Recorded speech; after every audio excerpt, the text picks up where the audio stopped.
Aquí está una persona que ha estado viviendo en pecado y de pronto se libera. Escucha acerca de Jesús y dice, esa es la manera de vivir. Empieza una nueva página en su vida, pero, como lo vamos a ver, nunca recibe una nueva vida. Han escapado de la contaminación del mundo, pero no dicen que son salvos, no dicen que están rumbo al cielo. Han escapado de la contaminación del mundo por el conocimiento de nuestro Señor y Salvador Jesucristo. En otras palabras, han escuchado el Evangelio, saben acerca del Señor Jesucristo, pero se han vuelto a enredar en las cosas del mundo. Detengámonos un instante en la palabra enredar. Literalmente significa tejer algo siguiendo un patrón. Y lo que sucede es esto. Esta gente se está enredando, se está metiendo más y más profundamente en la esclavitud al seguir a ciertos falsos maestros. Y de lo que habla aquí el apóstol Pedro está relacionado con estos falsos maestros. Ellos en realidad nunca han aprendido lo que es ser salvo, ser nacido de nuevo.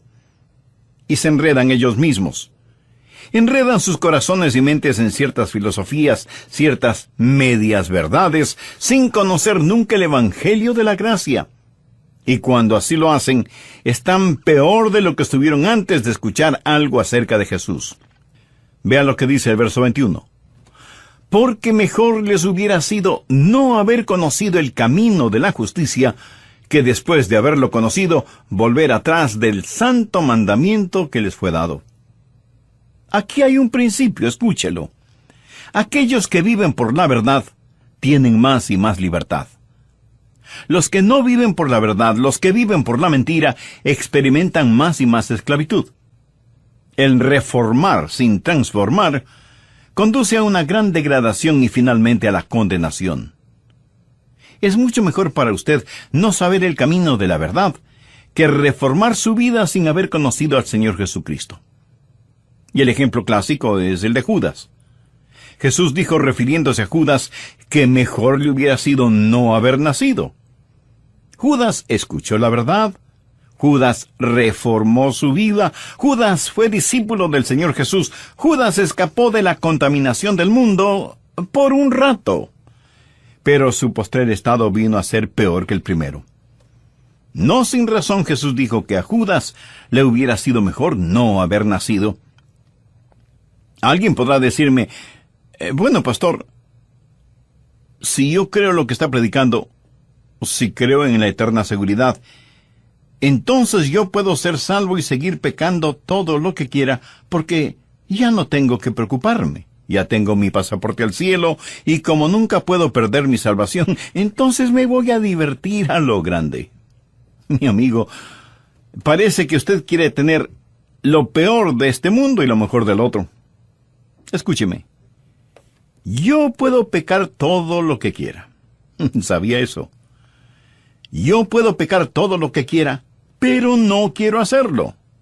No quiero pecar. Nada me haría más feliz que el saber que no pecaré nunca más.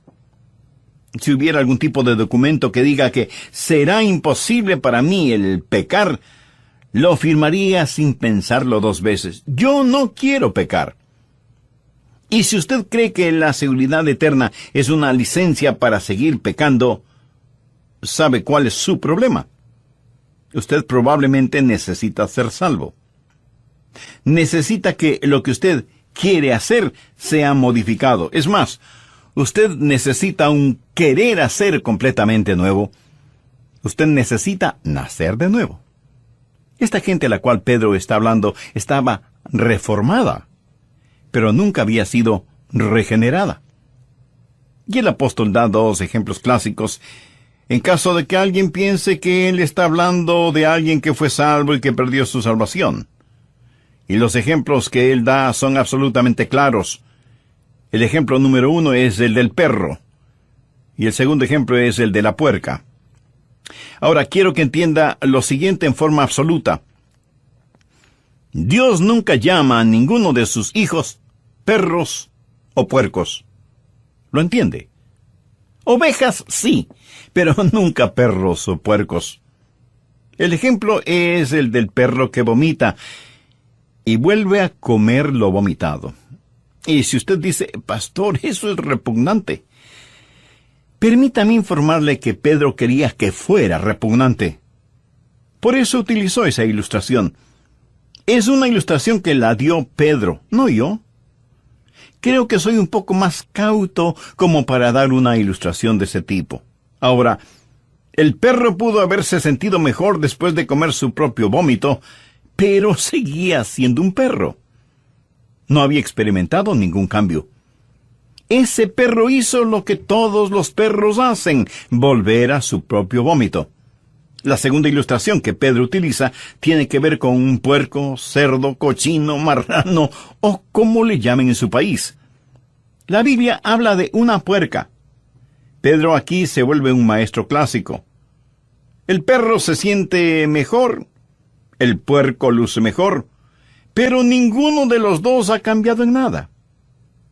Dios nunca llama a ninguno de sus hijos un perro o un puerco, porque ninguno de los dos ha sido esencial o eternamente cambiado. ¿Recuerda la historia del hijo pródigo? ¿Ha escuchado alguna vez la historia del perro pródigo o del puerco pródigo? No, ¿verdad? En la Biblia solo encontramos la historia del hijo pródigo. Y se la voy a repetir, pero haciendo mi propia paráfrasis. Cuando el hijo pródigo se encontró en el chiquero con los puercos, se dijo, «Estoy cansado de estar en este chiquero. No fui hecho para vivir entre puercos. Me levantaré e iré a mi padre». Y uno de los puercos le preguntó, «¿Y qué tiene tu padre?» «Oh, mi padre tiene una casa hermosa y tenemos siervos. Mi madre hace ricas comidas y yo tengo mi propio dormitorio y mi baño. Así que me levantaré e iré a casa de mi padre». Y el puerco dijo, «Eso suena muy interesante. ¿Te importa si voy contigo?» El joven le dijo que no le importaba y así el hijo pródigo y el puerco pródigo empezaron su viaje. Y el padre vio a su hijo regresando a casa y le dijo, «Bienvenido a casa, hijo. Cúbrete con este manto, usa este anillo, ponte estas sandalias y vamos a matar el becerro gordo para celebrar tu regreso». «Papá, un amigo vino conmigo. Es un puerco y quiere vivir en nuestra casa». «Hijo, no hay ningún problema, tráelo». Pero la mamá del hijo pródigo dijo, «Un momentito. Tu amigo no puede entrar en la casa así, tiene que bañarse». Y el puerco preguntó, «¿Y qué es eso?» «Pues que tienes que bañarte y sacarte toda esa suciedad». Y lo bañaron y le sacaron toda la suciedad de encima. Luego le dijeron que tenía que aprender algunos modales, que para comer tenía que ponerse una servilleta bajo la quijada y que tenía que aprender a sentarse junto a la mesa y usar la cuchara, el cuchillo y el tenedor. Le dijeron que no podía meter su hocico en la comida y que si iba a vivir en la casa, ya no podría salir a revolcarse en el cieno y dormir en medio de la fetidez y las moscas. Y que cada noche antes de dormir en una suave cama tenía que bañarse. Mi amigo, ¿por cuánto tiempo cree usted que el puerco hizo todo eso? Por muy poco tiempo. Un día el puerco dijo, «Me levantaré e iré a mi padre». «Regresaré a mi chiquero, no me gusta esto». Por supuesto que no le gustaba. No pertenecía a esa casa. Pertenecía en el chiquero. El Hijo de Dios no pertenece en un chiquero, pertenece en la casa de su Padre. Es así de sencillo, es así de simple. El puerco lavado regresa al cieno.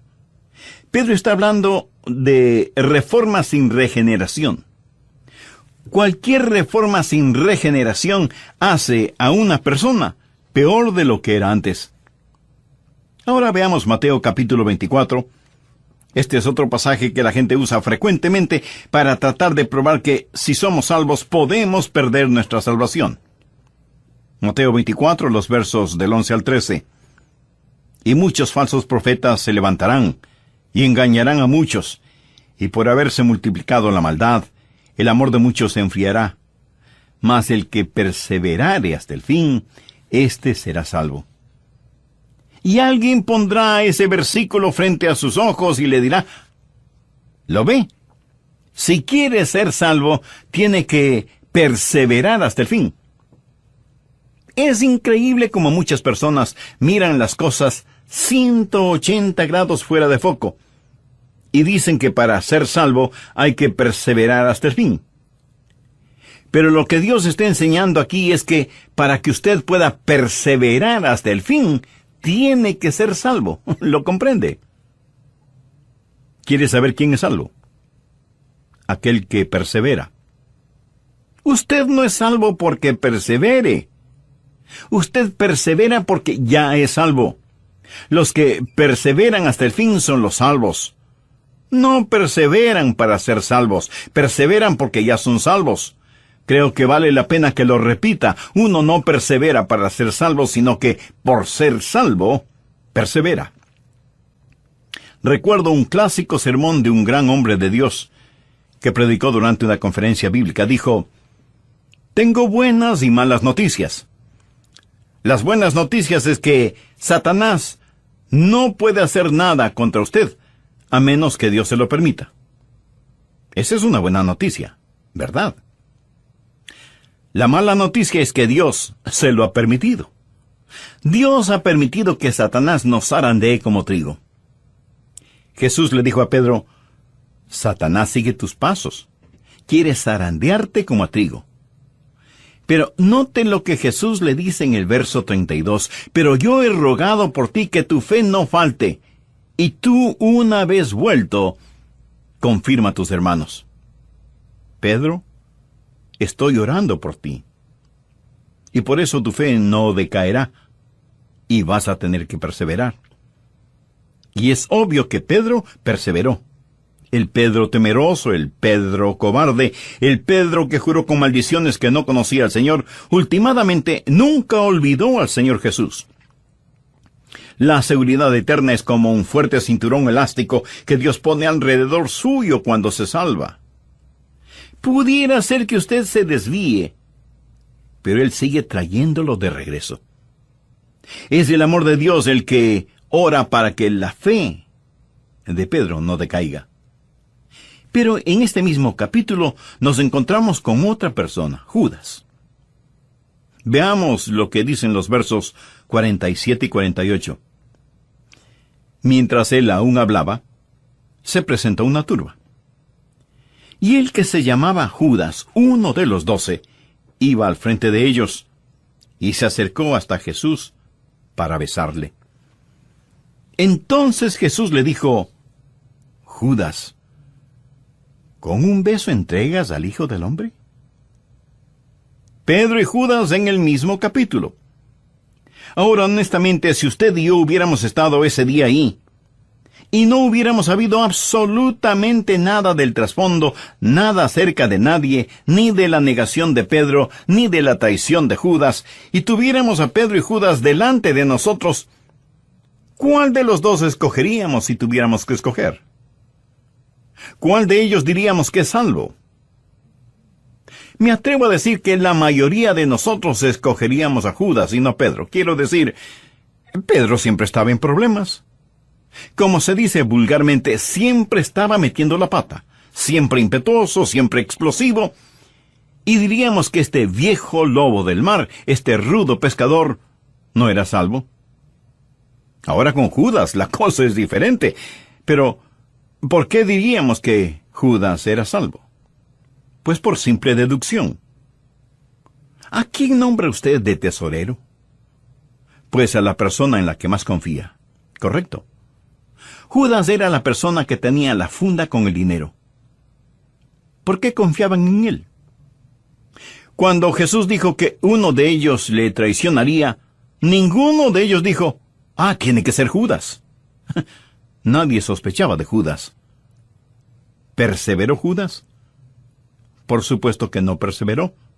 Traicionó al Señor Jesús, no buscó el perdón de Dios, se suicidó y con toda seguridad está en el infierno. Busquemos ahora Juan 6:64. Jesús dijo, pero hay algunos de vosotros que no creen. Y está haciendo referencia a quienes estaban a su alrededor. Jesús sabía desde el principio quiénes eran los que no creían y quién le había de entregar. ¿Cree usted que todas estas cosas sorprendieron a Jesús?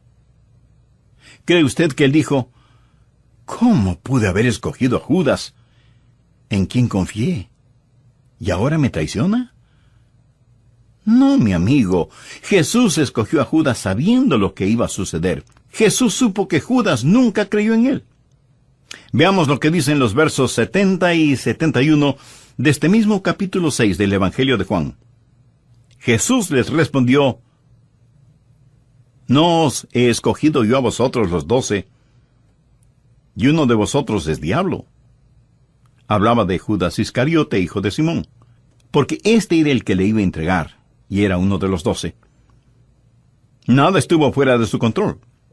De hecho, Jesús dijo que había escogido a Judas para que se cumpliesen las Escrituras. Ahora, seguramente usted me preguntará, pastor, ¿cuál es el punto de todo esto?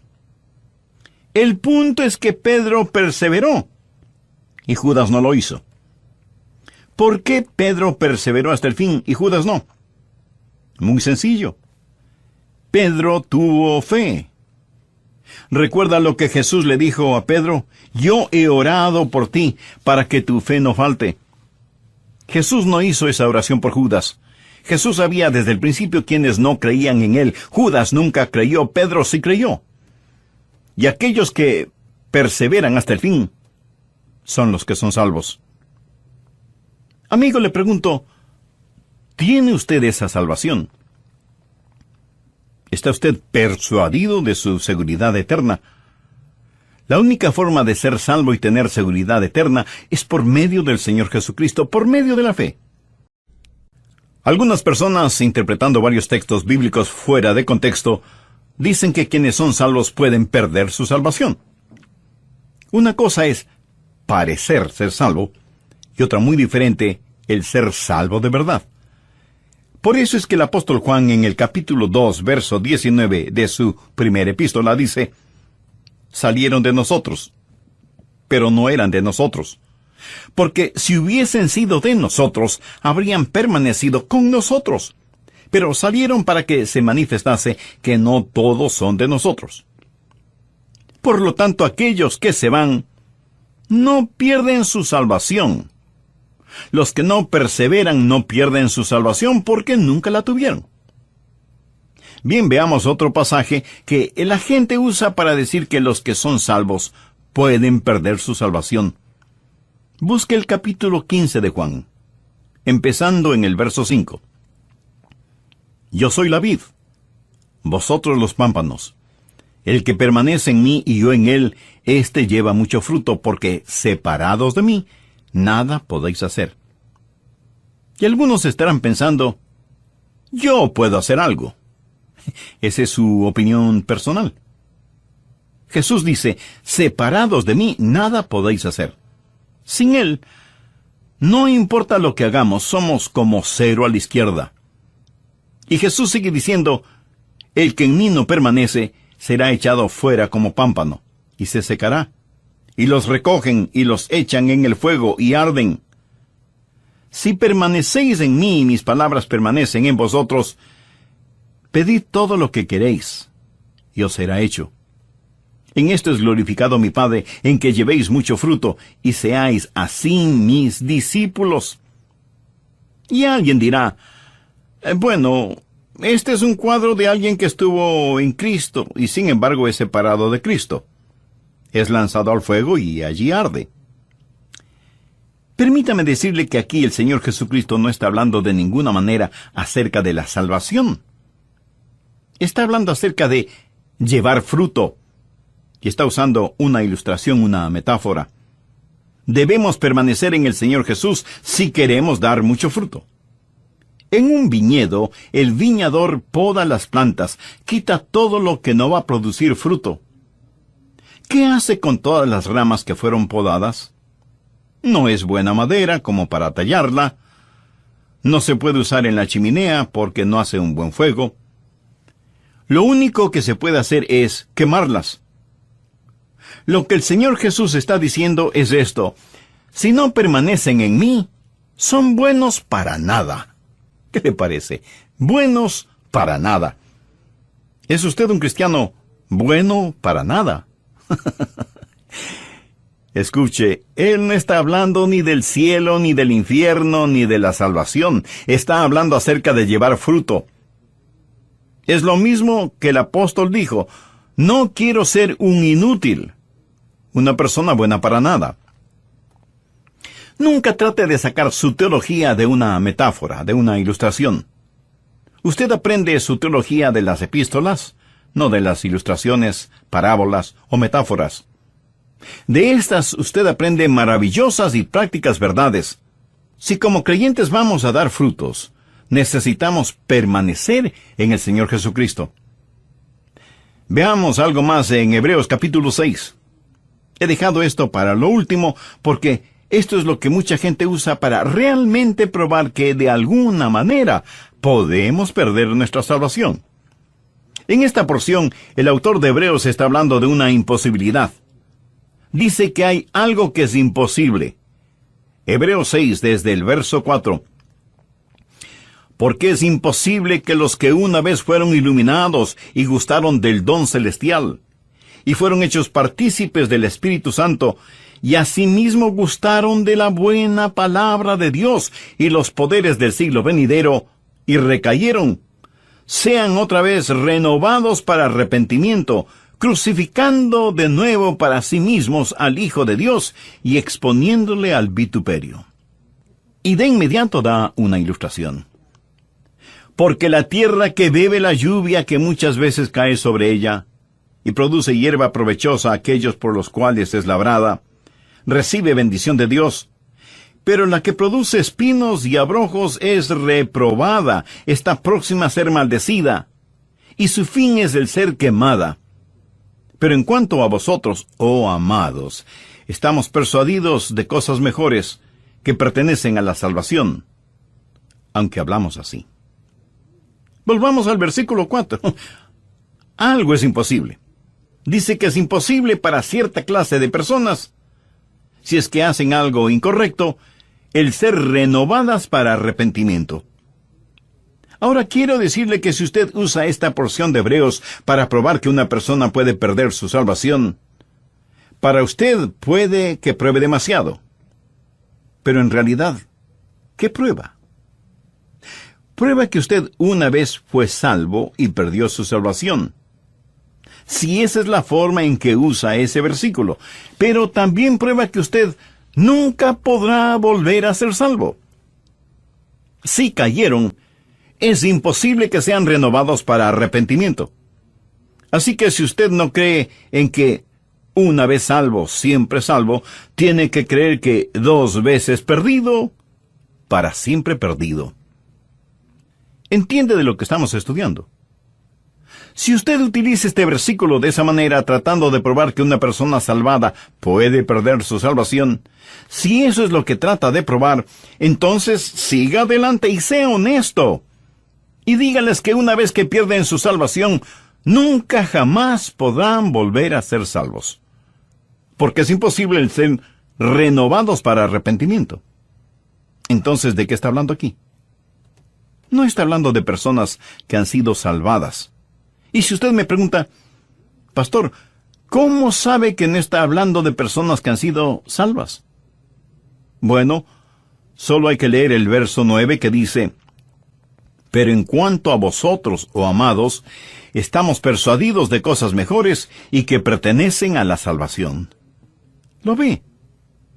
No está hablando aquí de gente salvada, está hablando de personas que vienen hasta el mismo umbral de la salvación y se regresan. Es imposible para estas personas el tener tratos serios con Dios.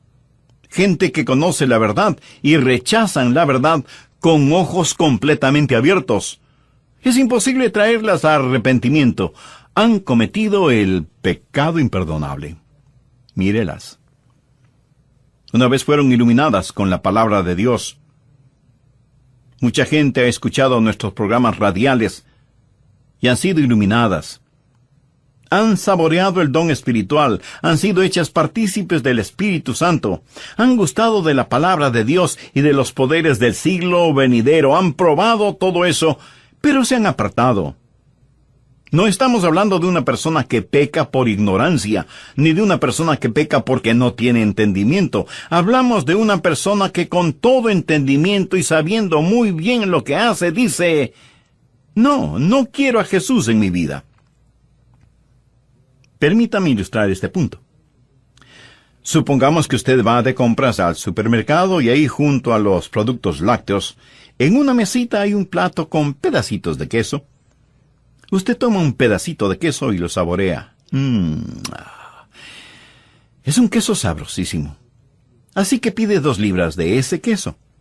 Termina de hacer sus compras y va a la caja a pagar. Hasta aquí ninguna novedad. Pero cuando la cajera registra el precio del queso, usted no puede creer que sea un queso tan caro. Y usted dice que no está dispuesto a pagar tanto por un simple queso. Y ella le informa que es un queso muy raro, importado, y que ella pensaba que usted lo quería. De otra forma, no lo hubiera pedido. Y usted le dice que efectivamente lo quería, pero no sabía que era tan caro, y que no estaba dispuesto a pagar tanto, por muy raro e importado que fuera el queso. Y no lo compra. Bien, aquí está un individuo que probó ese queso raro y delicioso, lo saboreó en su boca con todas sus glándulas gustativas, sabe que nunca antes había saboreado algo tan exquisito, pero no está dispuesto a pagar lo que vale, y lo deja.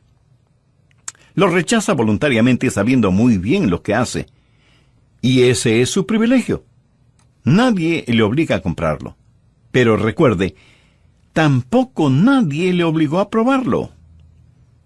Ahora en Hebreos encontramos una ilustración, y me fascinan las ilustraciones de la Biblia que lo aclaran todo.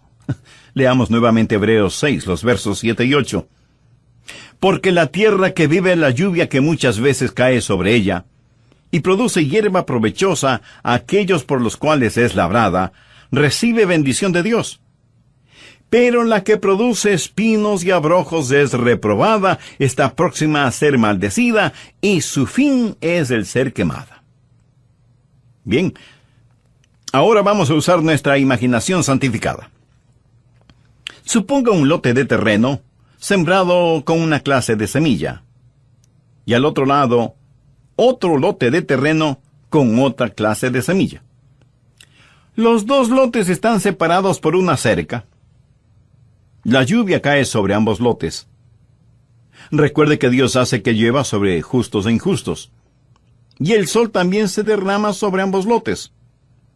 Y los 2 lotes de terreno reciben las caricias de la brisa, tanto como la impetuosidad de los vientos. El un terreno comienza a producir magníficos frutos, pero el otro terreno solo produce espinas y abrojos. La misma tierra, la misma lluvia, el mismo sol, los mismos vientos, pero hay una gran diferencia en lo que producen ambos terrenos. ¿Cuál es la diferencia? La semilla. En un lado, magníficos frutos. En el otro lado, cardos y espinas. Bien, de inmediato usted me preguntará, Pastor, ¿y cuál es la aplicación? Escuche con atención. Los miles de oyentes de este programa, todos están escuchando ahora este mismo sermón. Lo oyen y, por así decirlo, pueden saborear la buena palabra de Dios. El Santo Espíritu de Dios trabaja en ambos lados. Y algunos de los que escuchan dirán, sí, a Jesús. Pero otros, en cambio, le dirán, no. Algunos producirán buenos frutos. Otros producirán espinos y abrojos. Esto no depende ni del sol, ni de la lluvia, ni de los vientos. No depende ni siquiera del terreno. Todo depende de la semilla que está en el corazón. El libro de Hebreos fue escrito para los judíos, y habla de los judíos que estaban abandonando sus viejos caminos para caminar en el nuevo camino. Estaban saliendo de la antigua dispensación, la legislación del Antiguo Testamento, hacia un nuevo camino. Pero muchos de estos judíos y muchos de los primeros discípulos que vinieron al nuevo camino tuvieron que darle la espalda a las cosas antiguas. Y cuando así lo hicieron, fueron perseguidos y muchos de ellos fueron condenados a muerte. Y francamente, como el hombre que compró el queso, no quisieron pagar el precio. Así que le dieron la espalda al Señor Jesús. Lo habían probado, lo habían comido, lo conocían, sabían del Espíritu Santo, estuvieron en la sinagoga, habían escuchado la lectura de las Escrituras, habían escuchado el testimonio de los apóstoles, habían visto las vidas cambiadas. Todo lo habían visto. Pero el libro de Hebreos fue escrito para aquellos que tienen la tendencia de regresar a su antiguo judaísmo, a sus viejos caminos. Aquí están dos judíos. El uno es un genuino creyente, el otro no lo es, nunca ha sido salvo. Él tiene mucha influencia, pero nunca ha sido salvo. Y alguien con autoridad viene y les dice, veo que son seguidores de Jesús de Nazaret. ¿Es cierto? Y ambos hombres contestan que sí. Y les dice, quiero que sepan que si persisten en seguir a Jesús, encontrarán la muerte. ¿Lo entienden? Y el verdadero creyente responde, estoy listo a morir.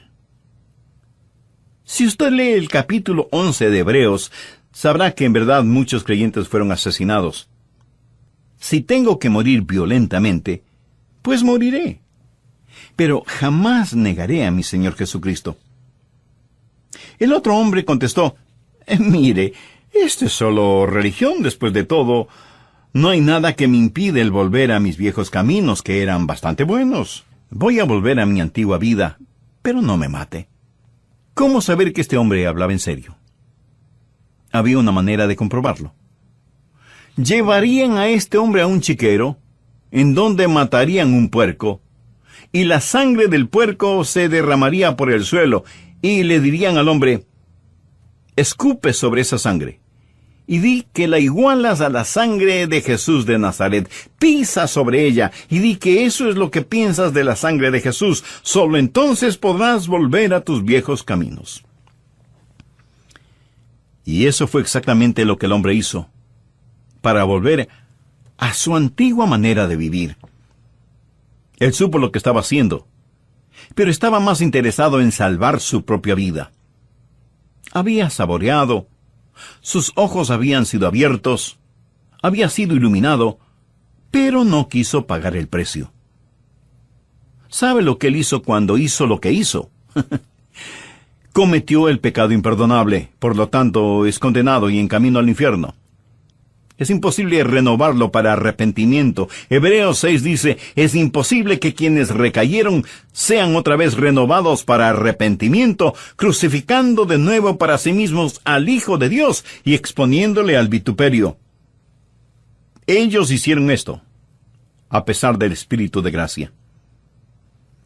Quiero hacer énfasis que no se está hablando de una persona salva que haga esto. Un verdadero creyente jamás lo hará. Yo no podría hacerlo. Espero que usted no pueda hacerlo. Aquí se habla de una persona no salva, una persona que nunca ha nacido de nuevo. Leamos el versículo 9. Pero en cuanto a vosotros, oh amados, estamos persuadidos de cosas mejores y que pertenecen a la salvación. El capítulo 6 de Hebreos, en mi opinión, no habla de una persona salva que se pierde. Si es eso lo que usted entiende, otra vez quiero decirle, sea honesto. Si usted no cree que una vez salvo, siempre salvo, de acuerdo a este versículo, entonces tiene que creer que 2 veces perdido, para siempre perdido. Porque es imposible para tales personas traerlas para una renovación de arrepentimiento. Y si alguien me pregunta, Pastor Rogers, si lo que dice es verdad, entonces, ¿qué del pecado en la vida de un hijo de Dios? Bien. Dios puede disciplinarlos, pero no para probar que están perdidos, sino para probar que son salvos. En el versículo 6 del capítulo 12 de Hebreos se nos dice: porque el Señor al que ama disciplina y azota a todo el que recibe por hijo. Cuando mi papá me disciplinaba, no era porque no me amaba. Antes, por el contrario, porque me amaba, me disciplinaba. Hebreos 12:8 dice: pero si se os deja sin disciplina, de la cual todos han sido participantes, entonces sois bastardos y no hijos. Eso es lo que Dios dice. ¿Qué significa todo esto para usted? Bueno, si usted es un hijo o una hija de Dios, ¿sabe que es salvo o salva?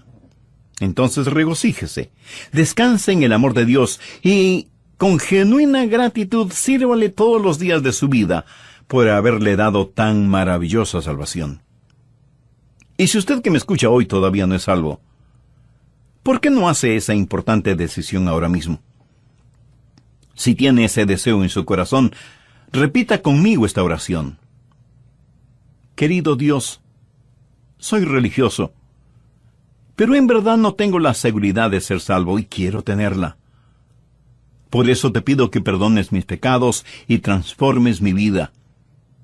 Señor Jesús, tú eres el bendito Hijo de Dios que diste tu vida para salvarme, para salvarme, para salvarme, para salvarme, para salvarme.